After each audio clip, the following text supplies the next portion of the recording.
tenho um prazer muito grande de receber hoje no Cafezinho de Prosa o supervisor do programa terapêutico da Associação Casa Família Roseta, Jair Queiroz. Meu querido Queiroz trabalhou aqui durante muito tempo, aqui casou, tem um filho lindo que está voltando para cá também, mas ele continua assim muito ligado à cidade de Londrina.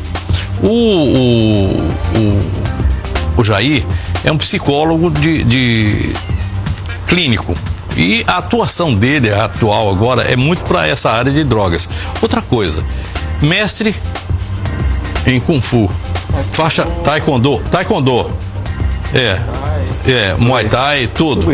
E é o seguinte, se você tá vendo esse magrinho aí assim no meio da rua, passa e dá bom dia. Não encrenca não, porque se por acaso, ele é muito calmo, mas se por acaso resolver, não vai ficar bom para você não. Ele é preparado. Quando a gente fala a respeito desse negócio de drogas, a gente pensa a primeira coisa que a gente pensa é em repressão policial, prisão de traficantes, guerra. Essa abordagem tem obtido resultados que eu tenho cá minhas dúvidas. Vamos falar a respeito desse assunto, mas vamos falar principalmente com um olhar compassivo, o olhar de quem se coloca no lugar do outro, porque ninguém nasce drogado não. Ninguém é viciado porque quer ou porque acha bonito, não. Isso é um negócio muito maior. Roda a vinheta e eu recebo o Queiroz. Vamos lá.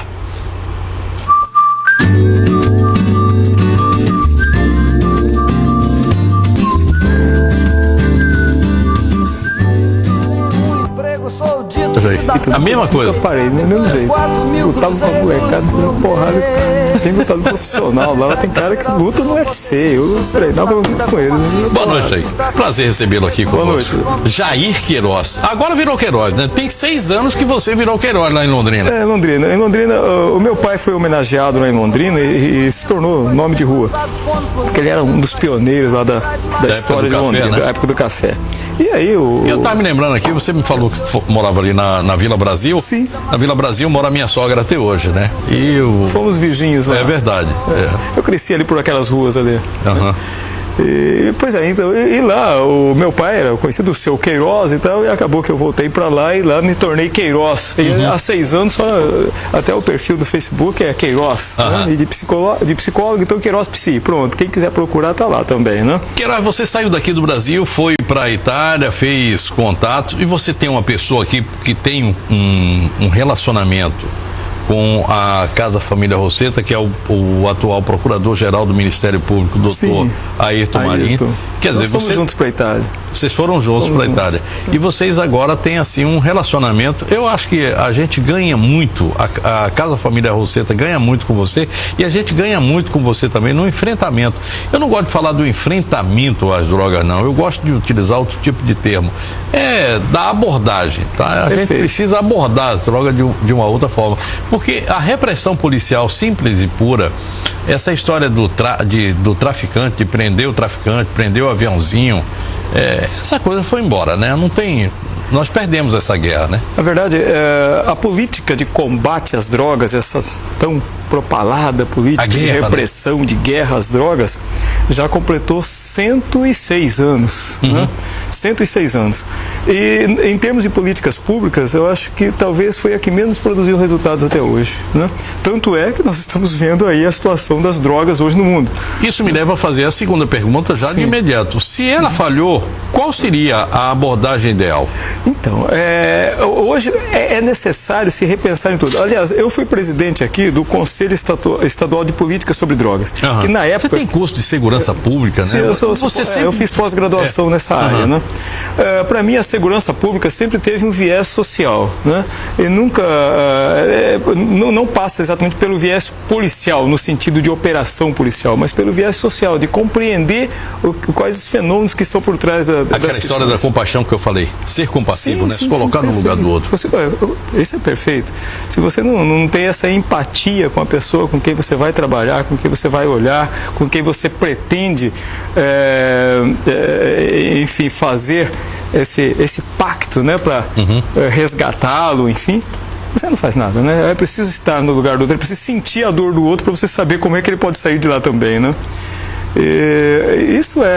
O trabalho da psicologia passa por aí, especialmente nessa área, no tratamento da dependência de drogas. Não necessariamente, por exemplo, eu sou um tremendo careta nessa área. Não sabe nem o que é cigarro branco, né? Eu não tenho história de aventuras com muitas substâncias, né? Mas eu tenho uma história talvez longa durante a minha adolescência de uma procura muito grande, né? Eu era um rebelde na adolescência. Eu era um rebelde que durante as tardes eu me rebelava em casa e fugia para a biblioteca e ficava a tarde toda na biblioteca. Que coisa, né? Você é um nerd daquela época, né?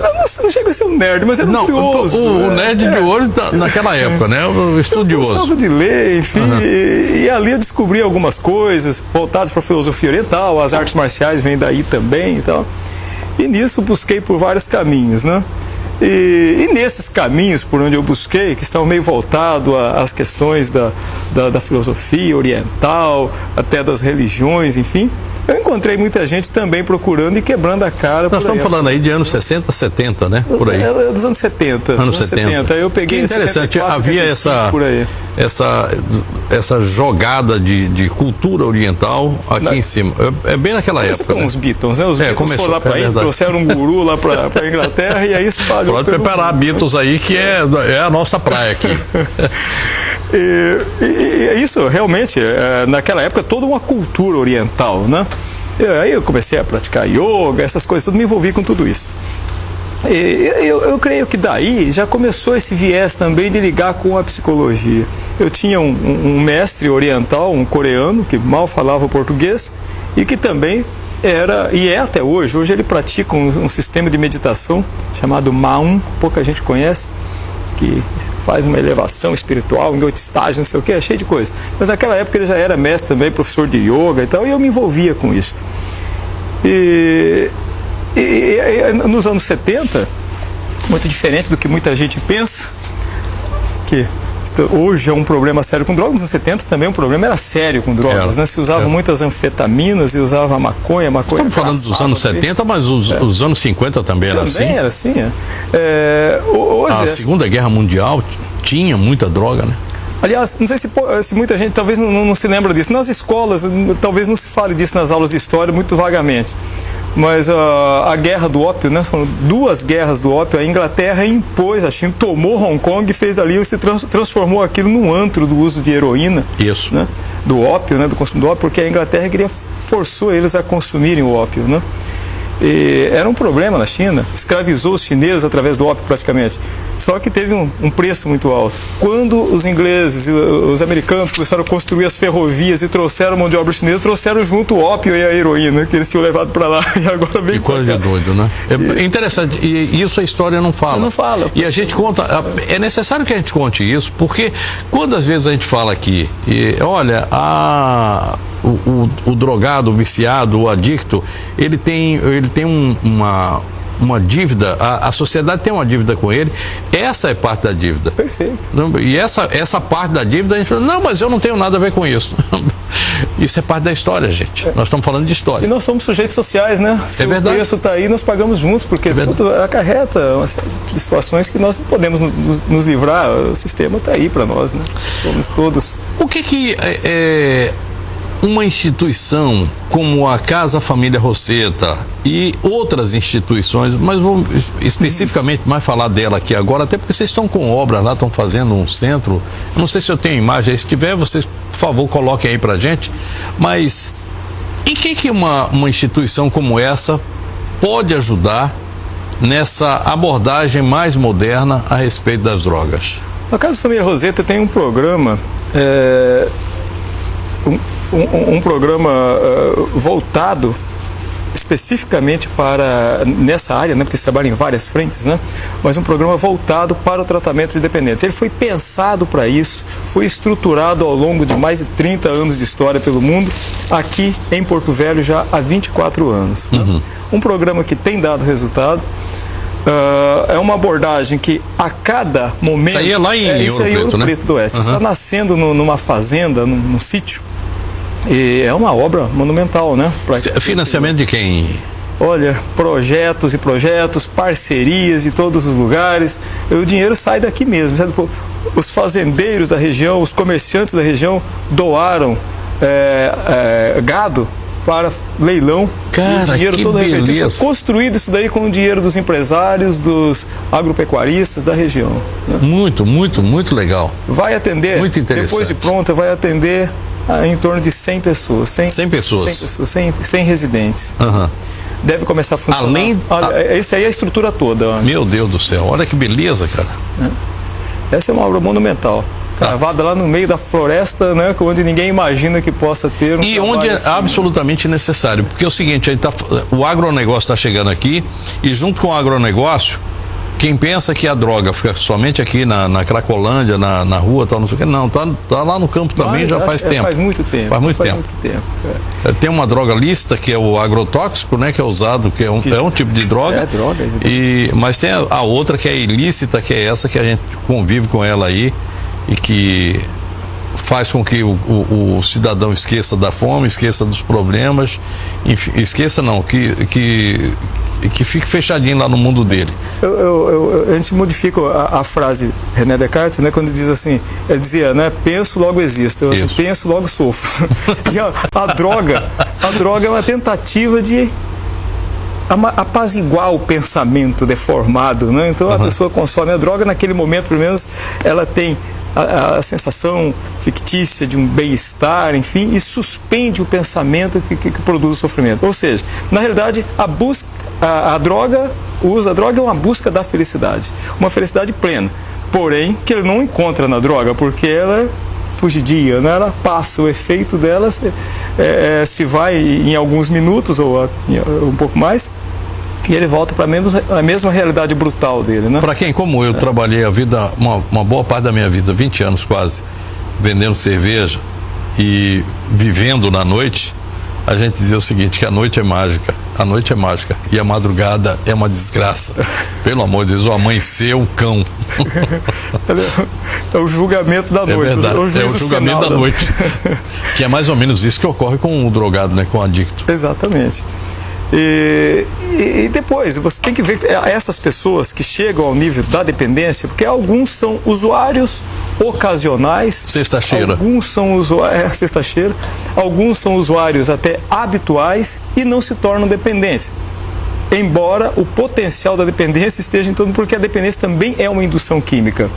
Mas está muito numa predisposição, não só uma predisposição biológica, mas uma predisposição também ligada às questões afetivas, emocionais, né? A questão da autoestima, por exemplo, né? Quanto mais essa pessoa, às vezes por histórias da própria infância, de não se sentir querido, de não se sentir amado, ainda que ele mesmo não tenha muita compreensão disso, mas a dinâmica interna dele funciona dessa forma.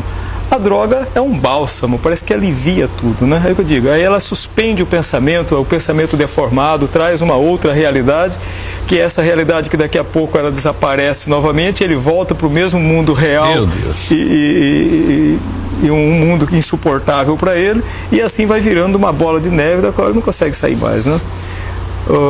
Nesse momento é quase impossível, se a pessoa está nesse nível de patologia em relação à droga, sair sozinho é quase impossível. Ele vai precisar de ajuda de qualquer forma, né? E ainda assim as chances não são muito grandes, né? Se o trabalho não for realmente bem fundamentado, não for um trabalho muito técnico, um trabalho que começa pelo acolhimento dessa pessoa que vem das ruas onde ele foi esfregado, desacreditado totalmente, ele não acha mais que alguém possa confiar nele, né? E essa pessoa que nós vamos receber lá, esse defensivo, agressivo às vezes, né? Assustado, né? Ele está paranoico mesmo. Qualquer pessoa que se aproxima dele vai cobrar alguma coisa, vai agredi-lo de alguma maneira, né? Queria lhe perguntar uma coisa, sempre que a gente fala a respeito desse assunto, a gente está falando de drogas pesadas como cocaína, crack, merla, o oxi, mas são todos derivados da cocaína. Mas eu queria lhe perguntar a respeito de uma outra coisa. Muito se fala a respeito de maconha hoje, da liberalização ou da liberação do uso da maconha ou descriminalização do uso da maconha. A maconha faz esse mal também? É interessante. Em 1961 houve a Conferência Única de Entorpecentes organizada pela ONU. Foi nessa conferência que se listou as chamadas drogas proscritas que tem até hoje, né? os países signatários da ONU, portanto, tiveram que proibir essas drogas. O interessante é que se conta na história, também outra história que pouca gente conhece, é que 2 representantes brasileiros que estavam participando dessa convenção, eles tiveram muito pouca expressão durante todo o evento. Mas, num determinado momento, quando alguém falou sobre a marihuana lá nos Estados Unidos e tal, alguém daqui do Brasil levantou a mão e começou a falar também do problema que representava a maconha no Rio de Janeiro em função das favelas do Rio de Janeiro. Aí os críticos já associam. Favela era local de pobres, negros, a grande maioria, e que ainda descendentes dos escravos e faziam uso da maconha. Perfeito. Acabar com a maconha significava tirar os negros dali e mandar eles embora para algum lugar. Então havia um componente racial nessa história de preconceito racial. Racial e econômico, né? E econômico. Porque ali também, tem pobre e preto, né? Isso, é até interessante que eu tenho guardado até hoje um exemplar da revista Visão, de 1968. E em 1968 tem uma matéria lá onde o governador da época, não lembro mais quem era, propagando um discurso dizendo que finalmente estariam acabando com as favelas no Rio de Janeiro. Até o final do ano de 1968 não haverá mais favela no Rio de Janeiro. Parece que não deu muito certo o projeto dele. Né? Até hoje. Não deu muito certo. Mas é interessante que em 61 essas pessoas vão para a ONU e falam da maconha nos morros do Rio de Janeiro. Em 68 ele está falando em acabar com as favelas. Parece que realmente eles queriam expulsar aquelas pessoas dali, que representavam para eles uma grande ameaça. Mas eles falaram de uma forma tão drástica, de uma situação tão drástica, que levou também à proibição da maconha, segundo alguns estudiosos dessa área, alguns historiadores, enfim, que acompanham isso. Mas, enfim, a maconha é tão danosa assim. Há alguns países, hoje já tem mais de 30 países que já Estados Unidos, Uruguai, já descriminalizaram o uso dessa droga, né? Significa que talvez ela não seja tão grave assim. Não sei, mas aqui para nós ela continua proibida. Outro fator aí que pesa bastante, né? Quando se criou o sistema de política de repressão às drogas, segundo também os historiadores, o primeiro diretor desse órgão americano, segundo eles, foi uma indicação política também, alguém meio caiu de paraquedas, pegaram, você fica aqui. Ele não tinha grande domínio dessa área, e ele cunhou uma frase que parece que virou uma ordem. Até hoje as pessoas repetem isso, sem ter nenhuma noção de onde saiu isso. No discurso de posse dele, ele disse assim: e temos que proibir, que trabalhar, enfim, que conter o avanço do uso dessa droga chamada marihuana, que é a porta de entrada para todas as drogas. E todo mundo repete isso até hoje sem saber por que fala isso, né? Foi esse camarada que disse. Mas cientificamente, não há nada que indique que maconha é porta de entrada. Teria que ter um componente que dispara um gatilho para as outras drogas. Isso já não existe. Esse gatilho quimicamente não existe. E psicologicamente também não... Psicologicamente é interessante. Aquele que é o famoso maconheiro de carteirinha, ele é maconheiro. Ele não usa outras drogas, ele é maconheiro. Né? Isso. Agora tem aqueles que fazem aventuras com drogas, que passam por uma e por outra e acabam desaguando em outras drogas, mas o perfil é completamente diferente, né? Eu acho que nenhuma droga deve ser usada, né? Nem drogas lícitas, né? Aquelas drogas... Nós estávamos falando um pouquinho antes de você chegar aqui, quando você chegou aqui, que eu fui usuário de cigarro careta, cigarro branco, sim, tabaco, durante 50 anos. E para parar foi muito difícil. Foi bater o joelho no chão e pedir a misericórdia de Deus. É por isso que eu falo tanto de Deus. E você foi um vitorioso, porque são poucas as pessoas que conseguem, né? O cigarro causa uma dependência intensa. Terrível, né? Terrível. Uma das piores dependências que pode existir. E é lícita, né? Pois é. Eu tomei um cafezinho. Tem gente que diz, mas você também usa droga, você toma um cafezinho. Algumas drogas, as drogas de farmácia, são os medicamentos, têm uma função para o nosso organismo, para, né, tratar doenças, enfim. Outras drogas até nos servem de alimento dentro de determinada dose. E as drogas... Você falou em dose, lembrei de vinho e cerveja, né? Também. Pois é. Agora, as drogas que nós elencamos quando estamos discutindo esse assunto são aquelas drogas que não têm nenhuma função para o organismo, nem é nutritiva e também não combate nenhuma doença, aliás, causa, né? Elas têm apenas uma função de alterar o estado de percepção, o estado de consciência, né? Essa é a única função delas, tirar a pessoa de uma realidade e colocar em outra realidade. juntei para você a outra pergunta, que é: o fato de reprimir, de prender, de combater, vai diminuir o número de usuários ou não? Ou isso é mito? Eu ainda penso que as duas coisas devem ser feitas, né? Eu não entro na área da repressão policial. Embora eu creia que sim, em uma certa medida tem que ser feito. Se alguém vendesse no mercado negro, vendesse uísque, como existe falsificado, também tem que ser proibido, né? Tem que ser contido, tem que ser preso, tem que ser indiciado de alguma forma. Então, eu acho que, sim, mas sem uma política de prevenção, uma política de assistência. Nós sabemos que hoje, porque o Brasil é um país em desenvolvimento e as políticas são fracas e tal. Mas e a Alemanha e os Estados Unidos, onde a cocaína chegou, na Europa toda, até no máximo há 8, 10 anos atrás, a droga de lá era a heroína. Agora a cocaína entrou assim, alastrou por toda a Europa, né? E usam, qualquer jovem estudante, eles estão usando isso de uma forma assim abusiva. Nós falamos muito a respeito de esporte, que o esporte não tem nada a ver com a droga, mas a gente sabe muito bem que dentro do esporte, principalmente você que tem esporte de alta performance, as lutas marciais, os MMA, pois é, tudo isso aí assim, o ciclismo agora os caras estão utilizando, enfim, utiliza para aumentar a sua performance, tal. É uma coisa que é mascarada, o cara sabe que está mentindo para ele mesmo, mas está usando. E isso é proibido. E isso é punido com uma força enorme. Esporte afasta da droga? Se afasta, como é que nos Estados Unidos, que tem um povo que é extremamente educado, uma educação que é muito melhor do que a nossa, tem um envolvimento com droga que talvez seja maior do que o nosso aqui? Sim, verdade. E eles têm uma outra coisa que nós não temos aqui, que faz a grande diferença, né? Faz a grande diferença. Se alguém estiver fazendo uso de drogas ou fizer uma overdose, estiver passando mal, vai chegar lá uma ambulância, ele vai ser conduzido para o hospital e vai ser atendido, e vai ser devolvido em casa e vai ser acompanhado. Aqui talvez ele vai ser amassado no meio da rua. Como uma camaçada de pau, né? Vai ser jogado dentro de um camburão e olha lá. Então não existe, lá o retorno social que se dá é diferente daqui. A assistência que dão à pessoa é diferente daqui, né? Mas acabar, diminuir em função da repressão, parece que realmente está fadado ao fracasso, né? No mundo inteiro. Não funcionou. Uma perguntinha aqui, bem rápida,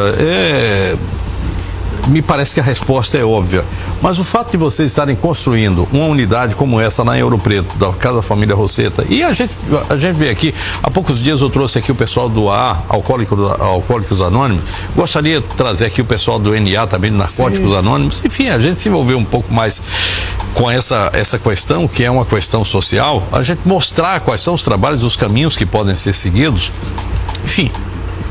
O fato de você montar uma estrutura como aquela, aliás, se tiver de novo aquela foto aí, a última, a foto, aquela planilha, joga aí de novo, que eu achei lindo aquilo. Isso significa que a gente está tendo aumento do consumo de drogas e um efetivo atendimento da demanda para o tratamento desse? Eu creio que na realidade nós estamos finalmente começando a compreender, né, o processo. Lindo esse processo. Lindo. Maravilhosa essa casa. E aí, os alojamentos, ali tem uma panificadora ali atrás, vai produzir, que pode produzir para todo o interior do estado, aquela separado ali à nossa esquerda, à direita de quem. Não, à esquerda mesmo, né? Quem está olhando como nós. Ali fica o refeitório, enfim, uma panificadora aqui do lado. Enfim, é muito grande esse trabalho, é maravilhoso. E, como eu estava dizendo, eu creio que finalmente nós estamos compreendendo melhor esse fenômeno e dando uma resposta mais acertada, né?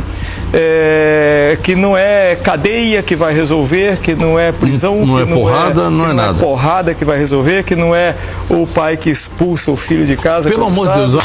Olha, eu tô cheio de perguntas aqui para você e eu vou tentar agrupar todas. Vou passar aqui para você, vou agrupar, mas eu gostaria de, nesse bloco aqui, a gente se dirigir mais ao dependente e mais ao familiar.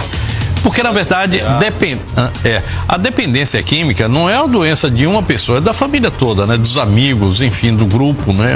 É uma coisa meio complicada, da empresa. Às vezes a gente tem um caso numa empresa de uma pessoa que usa cocaína que atrapalha a vida de todo mundo e você não sabe por quê. É porque ele tem um humor que é alterado de acordo com o volume de cocaína que ele tem no organismo. É um negócio de doido. Associação Casa Família Roseta, como é que se dá o tratamento de um dependente? Em média, quantos conseguem êxito no programa? Desses 100, quantos vão ficar lá? Qual o tempo que cada um desses vai ficar por lá na Casa Família Roseta? Depois, o trabalho de prevenção, como é que deve ser enfocado e a quem deve ser direcionado? Nessa hora a família participa ou não?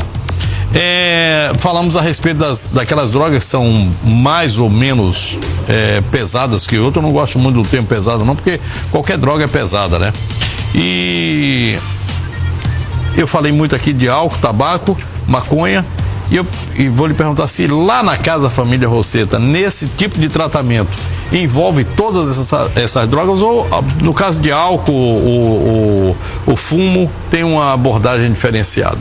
Não, na verdade nós tratamos as pessoas que apresentam transtorno decorrente do uso de substâncias psicoativas, né? Ou seja, quando está com alteração da realidade distorcida. Na verdade, assim, o efeito no organismo, o efeito fisiológico da droga pode ser diferente, né? O componente afetivo, emocional da doença, a compulsão é a mesma. É sempre a mesma. É sempre a mesma, uhum. Né? Com as diferenças pessoais. Por isso, cada interno é feito com ele um plano de tratamento individual. Existe uma forma da casa funcionar, existe uma metodologia, um programa terapêutico geral. Dentro desse programa terapêutico, cada interno é atendido em separado com um plano de tratamento para ele. O custo para esse interno, ou para sua família, ou para as pessoas que se envolvem, é público, é privado, é mantido pela própria instituição? Como é que é isso? Hoje a maior parte é público. A maior parte é público. Isso que eu estou dizendo, nós estamos aprendendo a lidar com isso, né? Hoje as secretarias de governo aqui, aliás, é uma coisa que eu não posso falar muito, porque eu acabei de voltar depois de 6 anos, eu não estou nem acompanhando muitos programas de governo. Você não sabe ainda nem o que existe aí, né? Está chegando agora. A antiga secretaria da Paz, que tinha aqui, que agora mudou de nome. Agora é... CEPOAD. CEPOAD, isso. E o secretário de Seguridade esses dias visitando. Olha, é uma figuraça, viu? É muito bom. Doutor Valdo gostei. Adorei ele. E então eles reservam tantas vagas, tantos internos são custeados com recursos então do Estado, alguns são custeados com recursos da União e outros projetos que a casa já tem, outros parceiros, né? Do interno não é cobrado nada, né? Ele não paga nada. Se eu tenho uma pessoa na minha família que é usuária, ou se eu sou usuário de droga, o usuário nunca vai se colocar como usuário, ou a menos que ele esteja numa situação de desgraça tão grande que ele diz assim, eu não tenho mais, como diz o pessoal, o bispo André Cageu faz o seguinte, quando ele está no fundo do poço, ele diz assim, me ajuda, bota a mão para cima e pede ajuda, mas normalmente não vai pedir, então é a família que tem que levar. Como levar? Qual é o caminho que deve tomar? Então, essa é uma questão realmente. Possivelmente, um dependente só vai buscar tratamento ou vai aceitar, pelo menos, que a família o leve, quando ele se sentir realmente no fundo do poço. Essa figura do fundo do poço, aliás, né? Um buraco que chega lá embaixo, dá numa laje de pedra e agora não tem nem como descer mais e nem para onde eu sair. Eu vou ficar girando aqui no mesmo lugar. Não tem nem como subir. Não dá para me apoiar para subir. Eu preciso de ajuda mesmo. Perfeito. Né? Então, essa... Muito interessante. Então essa figura que se criou do fundo do poço é bem apropriada para isso. Alguns falam de uma forma da família acelerar o fundo do poço, porque a bem da verdade todo familiar é meio codependente. Você falava aí, não é uma doença de uma pessoa. O dependente, o adicto é aquele que adoeceu em função da droga. A família adoece em função do dependente, né? Então cria-se um vínculo. Frequentemente na mãe ou no pai, especialmente na avó, as pessoas ligadas mais afetivamente, um vínculo de culpa. Onde foi que eu errei? O que aconteceu? Então, por que comigo, né? Porque na minha família, meu filho, né? É verdade, uma série de questões. Fazem projeções. A culpa é do vizinho lá da frente que usa droga e viciou meu filho, então projeta para fora, porque tem que tentar sair dessa culpa, né? Mas, na bem da verdade, todos precisam de ajuda. A estimativa é que para cada dependente existam pelo menos 3 codependentes, pessoas que sofrem, mas que fazem o jogo para atender a compulsão dele. É aquela mãe que o filho saiu durante a noite e voltou para casa só de cuecas, porque o resto ele deixou na boca de fumo. E ele conta uma mentira qualquer, e a mãe, tadinho do meu filho, judiaram dele, tomaram a roupinha dele, eu vou comprar outra. Toma, e depois ele volta assim novamente. Sabendo que ele está mentindo. Está sabendo que ele está mentindo, mas ela não consegue, é uma cegueira familiar mesmo, né? Então todos precisam de ajuda. E durante o programa de tratamento, as famílias também são convidadas. As famílias, inclusive, participam do momento de elaboração desse plano terapêutico, né? Porque ninguém melhor que ela para conhecer essa pessoa, saber a história dela, né? Para fazer a anamnese, enfim, e participar ativamente do processo de cura. Eu gostaria de fazer uma proposta para você. Numa outra conversa que a gente seguramente vai ter algumas aí, essa não vai ser, essa é a primeira, mas nós teremos outras, inclusive com a presença do Valdo, de técnicos, pra gente. Eu gostaria de saber qual é o universo de pessoas que utilizam uma droga que é muito, está espalhada hoje aqui, que é comum, que é o crack, aqui dentro da cidade.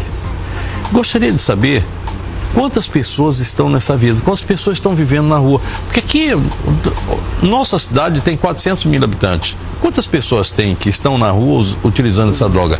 10 mil, 5 mil, 1000, menos? Quantos meninos estão na droga assim, com uma dependência já considerável, relevante? Será que isso, a abordagem não deve ser diferente? Porque a gente está dando sopa, está dando a mão, está dizendo, ó, que pena, eu sou muito bom, eu quero ajudar, mas eu, ao invés de dizer que eu sou muito bom, eu quero que a pessoa olhe o seguinte, ele é tão bom quanto eu e ele merece a minha ajuda, ele merece a ajuda da sociedade.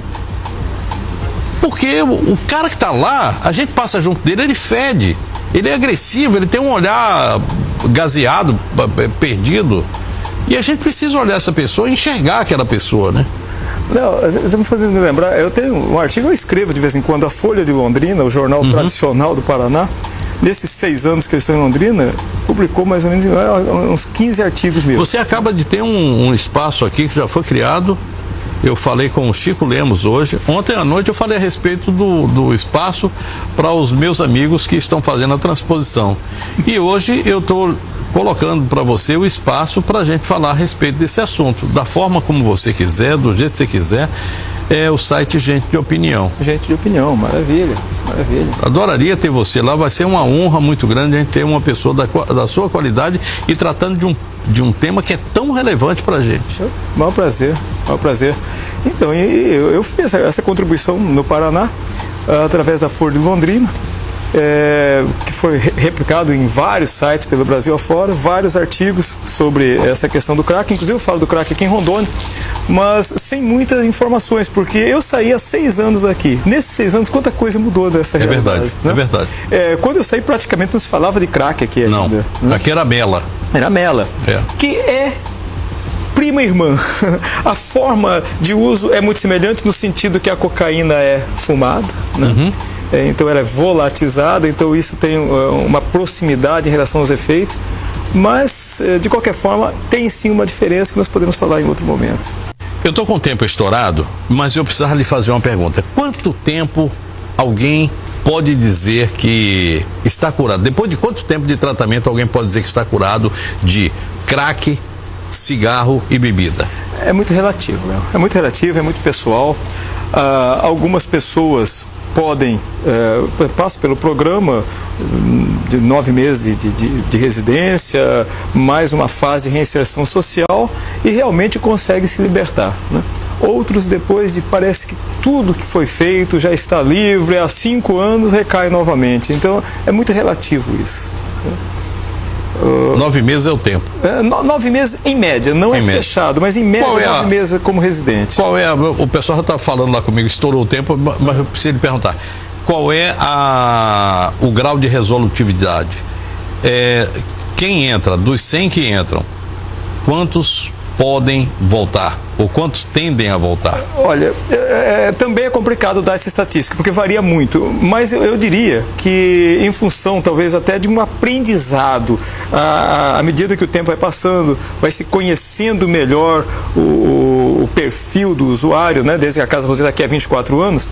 Então hoje, com certeza, o índice de recuperação é muito maior do que era no início. Graças a Deus, ou seja, a gente está avançando. Avançando e bastante, a passos largos. Queiroz, muitíssimo obrigado. Eu fiquei extremamente feliz de ter você aqui, voltar aqui à Terra. Quem bebe água do Madeira sempre volta. É sempre desse jeito. Tem um pouquinho de mercúrio lá, mas a gente bebe. Nada, o do mercúrio está lá embaixo.